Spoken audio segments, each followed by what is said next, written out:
Nearly everyone hunts you, yet you live in spite of that. Impressive. In no small part thanks to you, Excellency. I've helped you, yes. I trust I shan't regret it.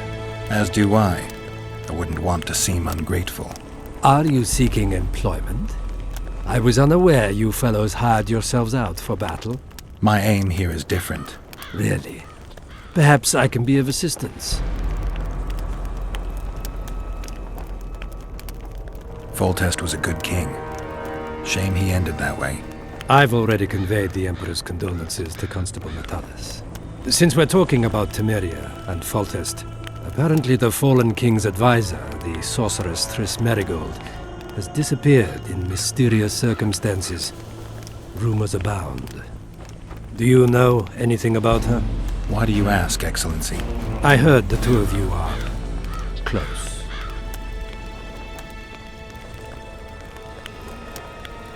Witchers and sorceresses don't generally share that kind of information. I understand it's a delicate matter. All right then. Allow me to ask about something else. I mentioned Triss because, I must admit, I am perturbed. Mages are known for their mutual envy and rivalry. I wonder if there's any matter that could unite them. Perhaps you could be a bit clearer, Excellency. Then I shall ask directly. Do you know anything about Merigold's involvement with an organization of sorceresses? Assuming, of course, that you are, theoretically, or have been, close. Maybe she's involved, maybe she's not. Triss has her friends and I have mine. Undoubtedly. Wandering poets, dwarves with terrorist contacts, and special forces agents. It's certainly true you diplomats are experts at gathering information. How else would we negotiate effectively?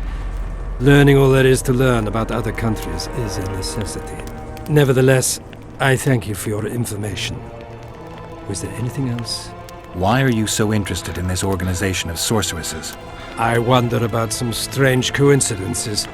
I'm told several of them were seen in the vicinity when the assassination attempts occurred. What's so suspicious about that? Mages have always thronged around monarchs, the source of power and coin. I'm not accusing anyone. I merely said it makes me wonder. I saw you with Foltest before. Now you're with Henselt. No doubt you'll visit the King of Redania next. I need not go far. Radovid is en route to Lochmuin.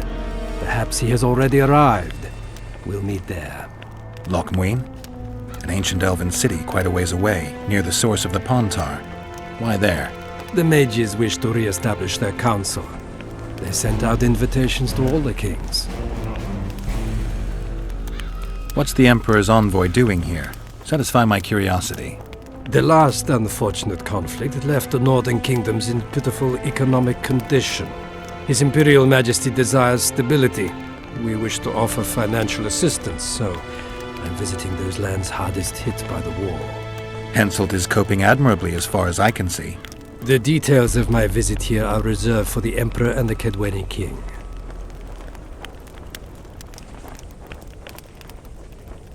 You sure they're that big a secret? I mean, they could be important to me. I can reveal one thing. The Emperor was very moved to hear the White Wolf had returned. He asked me to investigate the matter personally and submit a report. Why do I interest him? He didn't say. His Imperial Majesty keeps his motivations to himself.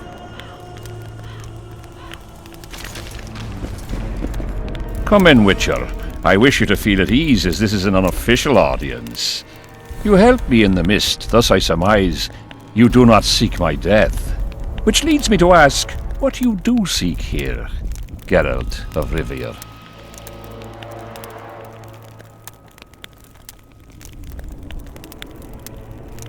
Justice. A slippery thing, I'd say. It really depends on your point of view. So, you claim you did not kill Foltest. Do you know who did? A witcher named Letho. Do you know each other?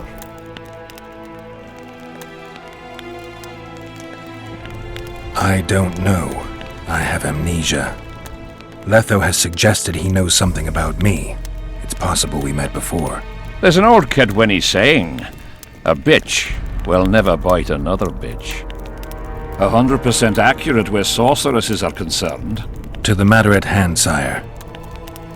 De Tarnseville claims this Letho is in the area. Is that true? Yes. What does he want here? My head? He's hiding from Yorvith and his Scoia'tael. I don't know his plans. And you aim to get him? I do. Last question. Do you know who had Foltest and Demavend assassinated? Who's behind the Kingslayers? I don't know, but I'll find out when I find Letho. My spies have confirmed your words. I suppose I must believe you. Now to the other matter. The mist, the wraiths, all that magic shit holding up my campaign. My mages, as usual, have proved useless. They blather on about higher magic, delayed curses and other hogwash, but nothing comes of it. This matter must be settled with a sword. A witcher's sword. Will you manage this task? Yeah, I'll manage. Excellent. Lift the curse, and you'll learn the meaning of royal generosity. And even should you fail to catch this Letho, I shall help you clear your name. Consider Deathmold at your disposal. He'll give you all the necessary information. Also, you are free to move about the camp and its environs from now on. Now, leave me alone.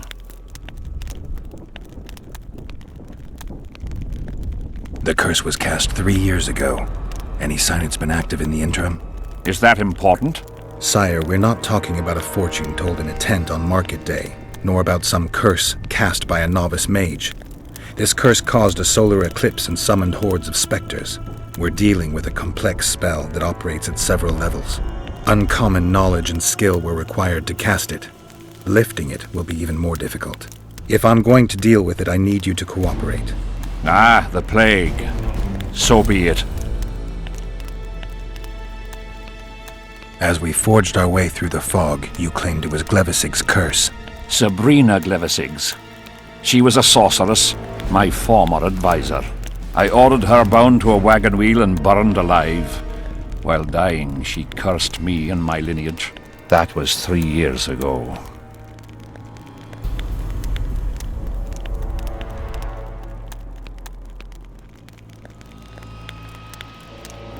Sire, do you remember the curse itself? What exactly did Sabrina say? All she said at the time has been fulfilled to some degree. A star adorned with a bloody braid will cut across the heavens. Square coins from maritime depths will beguile the hearts of fools. Coins? Deathmold found a few such coins among soldiers accused of treason. What did you condemn Sabrina for, sire? 1 year after the Peace of Sintra, I fought Demerven for Lormark. General Vandegrift commanded a part of my force. He forded the Pontar and joined battle on this field. It raged until evening, when Sabrina Glevisig decided to take matters into her own hands. Fireballs rained down onto the battlefield. 3,000 men turned to bloody, charred meat scraps. The fire consumed Kedwenis and Adernians alike. Knights boiled alive in their armor. Mad beasts howling with pain. War is for the honorable. When the likes of Glevisig enter the fray, it turns into hell. What drove Sabrina to attack her own army? Any specific reason? I've heard none, not even speculation. She was my advisor, a member of the Council of Mages. For years I was forced to tolerate her excesses, schemes, court scandals. Was she loyal? Ha! Only to herself.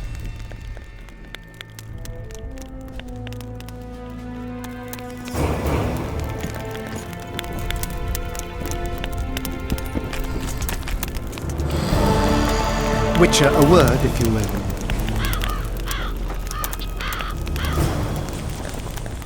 You'll meet your match! You have no idea how delighted I am to work in tandem with you. True, I have no idea. Better times approach, Geralt, you shall see. I trust you're not bothered if I refer to you by name. Not at all. Wonderful, I feel we shall become great friends. That remains to be seen. Shake my hand, Geralt, to mark the beginning of our friendship. Don't worry, I've no poison needle up my sleeve. I believe one can learn much about a man from his handshake. Learned anything? You have the handshake of a warrior. Strong, decisive, dominating. You're the conquering type. The kind women love. I was asking about the curse. Oh, of course. What would you like to know? Have you dealt with curses before? I've cast a few in my time. One victim sprouted donkey's ears and a tail, another's house burned down. Nothing too serious. Shame. Have you removed curses, lifted spells? Never had the chance. But I mastered the theory involved. Best in my class at the Magic Academy. They don't teach you about curses like this one at Banord. Glevis's curse is a 4th level blood spell. It's also known as the Archmistress's curse. A misnomer, for they've been cast by generally crazed mages or priests, not necessarily women. You've done your homework. Did you notice that not all the specters were aggressive? Most would disappear when we neared them. I think the curse's power corrupts the ghosts of those who died in the battle, turning them into draugrs. Draugrs, is that some professional name you witches have for specters? They're demons, Deathmold. Draugrs are demons of war that arise on battlefields where the fighting was vicious and the slaughter particularly bloody. They are hatred and bloodlust in condensed form. The name matters little. Do you know how to rid us of these draugrs? A silver sword's enough to send them to their rest. But as long as the curse remains active, new ones will appear. The soldiers' ghosts are the key. If we could reverse the tide of the battle... Don't delay. Grab your sword and start reversing.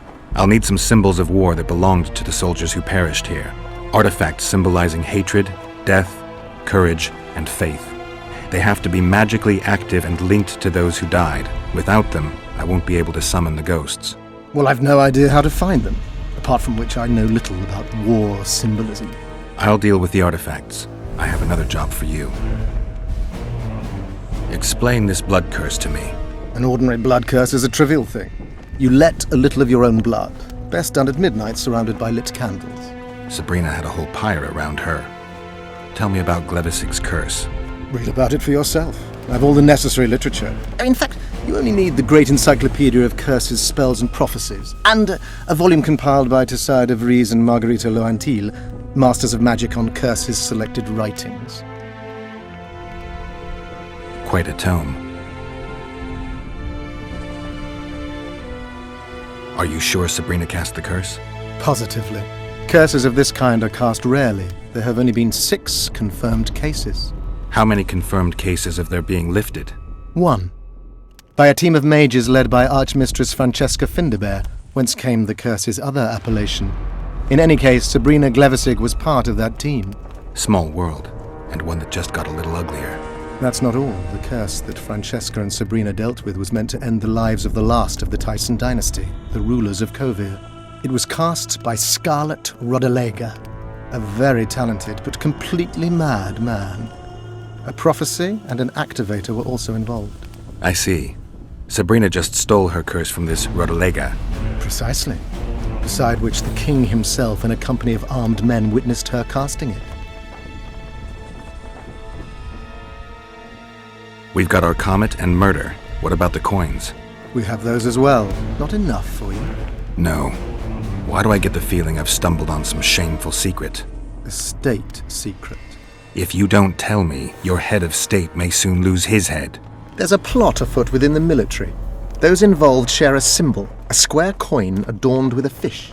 Let's do this. I shall in no way hinder your investigation, and you will reveal to me anything you learn. Should I happen upon anything related to the curse? You'll let me know. So be it. Why is Henselt still breathing? He killed the priest. Why didn't he burst like a ripe tomato under a dwarf's heel? Perhaps Glevissig wishes Henselt to wait for imminent death. I don't think so. I know a few sorceresses. They're mean, true, but they also want results. Sabrina cast the curse while roasting at the stake. Not the most comfortable circumstances. I suspect she botched something. Are you suggesting Henselt may be safe? I'm suggesting he could be saved, provided we cut him off from the heart of the curse, the Battle of Spectres. It's the weakest link. How could we do that? I don't know yet, but I suspect I could summon Sabrina's ghost and force her to free Henselt. First, I need to learn the circumstances of her death.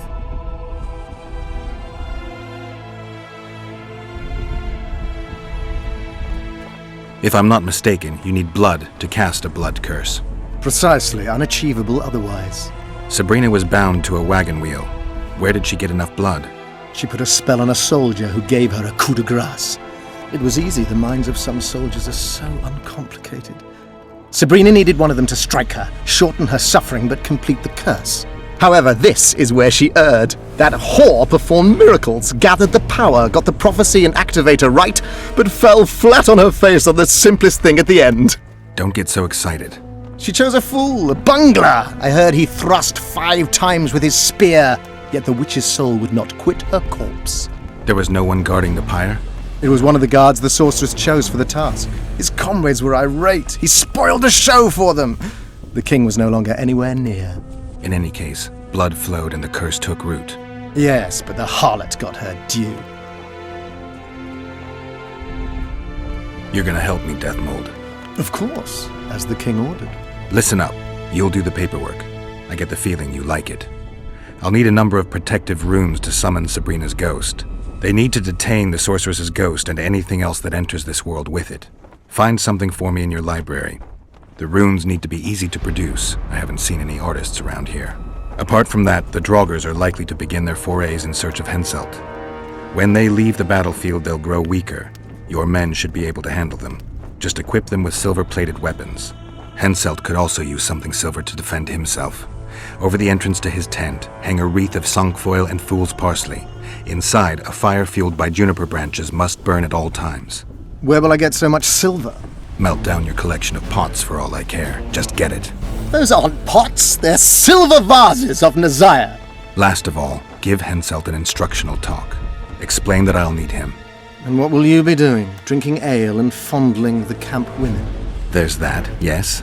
Though I'll also prepare to summon Sabrina's ghost and figure out what I need to send the fighting specters back to the afterlife. I'll drop by and give you more work as I learn about this curse. How did you divine that you might recover your memory by lifting the curse? I don't like people poking around in my life. Learning about others is my job. I must know the secrets of all who wish to approach the king. I've no problem admitting I like the work. My past has nothing to do with Henselt.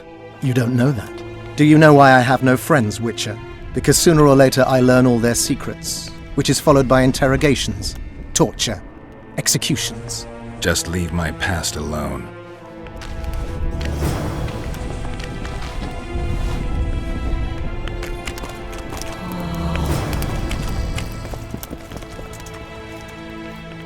I'd assumed that after killing the Kayran, the Pontar Valley would hold no further interest for you. You know nothing about me, Witcher. I'm here because 2 northern monarchs were murdered. It's quite probable Henselt is next on the list. We don't need another country descending into chaos. King Henselt cannot die. I'll make sure of that. It's pretty obvious you and Deathmold don't exactly get along. Deathmold is an overgrown baby. A fine match for King Henselt. The problem is that he's as jealous as he is childish. He claims I wish to steal his position at the Kаэдвенцев court. Nothing could be more absurd. Foltest's killer forced Triss to teleport him to Vergen. They're somewhere nearby. That nosy little meddler Triss used my megascope to accomplish that. But I suppose I should be grateful. After all, I might have been the Kingslayer's victim. Even if Triss is in Vergen, I cannot locate her. This damn fog prevents any kind of magical probing. A sorceress like you must know bundles about paranormal phenomena. Any mage's knowledge has little to do with superstitions. The Wild Hunt's no superstition. Indeed, the phenomenon exists. I want to know everything about it, including what you know. You're out of luck. I've never concerned myself with it. I'm also not interested in whirlwinds or hailstorms. I've gone berserk looking for the coin. Need some help, Monster Slayer? I want to talk, Dog of War. I've heard much about you, Witcher. Greetings. Greetings, Captain. Is Henselt paying you to wait? Curiosity itching you, Witcher. Not the best trait to have in wartime. You don't have to tell me if you don't want to. Death Mole's given us silver-plated weapons and protective amulets. On your advice, as I heard it, we're to observe the mist and, if need be, drive off the wraiths. How many mercenaries you got watching the fog? I've got them spread out in small groups around campfires. And how many we number? Well, that's my concern alone. Since you're already watching it, pay attention to the size of the cloud. I need to know if it's expanding. Well, How fast? it's almost imperceptible, but it's constant. A foot, perhaps 2 a day. What does that mean? Means I have to hurry.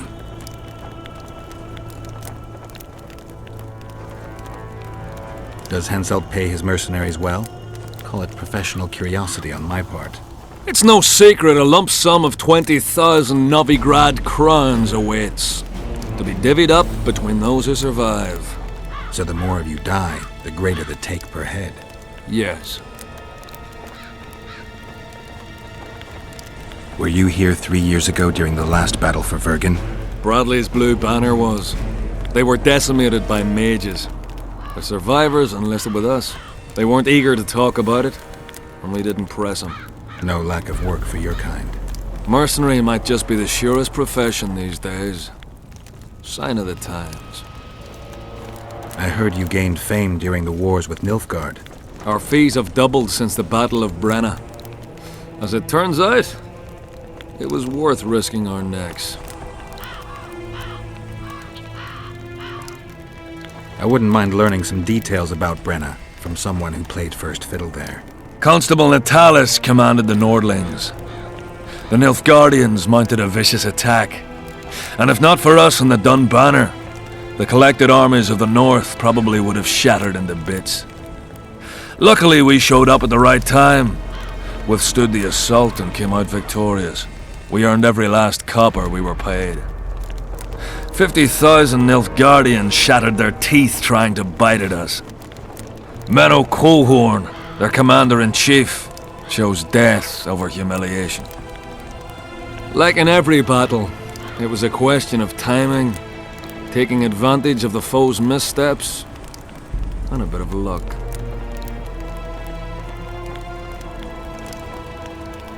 Must be fatiguing fighting all the time. I took a little time off recently, something along the lines of a honeymoon. But I like my craft, and I'm not afraid to admit it. I knew one of your kind once. A woman by the name of Rayla. Killed by an elf's treacherous arrow. She made a mistake. Let her emotions take control. This profession requires cold calculation.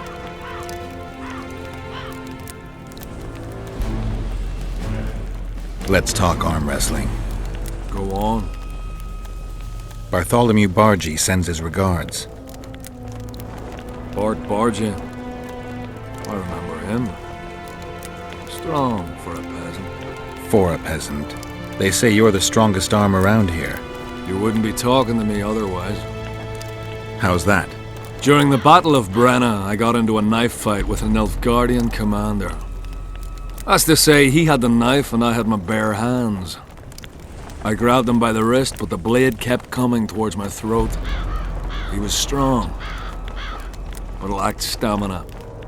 When I felt him weaken, I twisted his arm around and slit his throat. I've worked on my hands, wrists, and arms since then. They all come in handy in my profession. Wanna wrestle me? To challenge Adam Pangret for the championship, you've got to beat the best contenders. Who should I challenge? Martin and Randall are the strongest in my company. Then there's Magnus, the camp blacksmith. I'll try them. Watch out for Magnus. As I see it, he could easily do his work with no tools.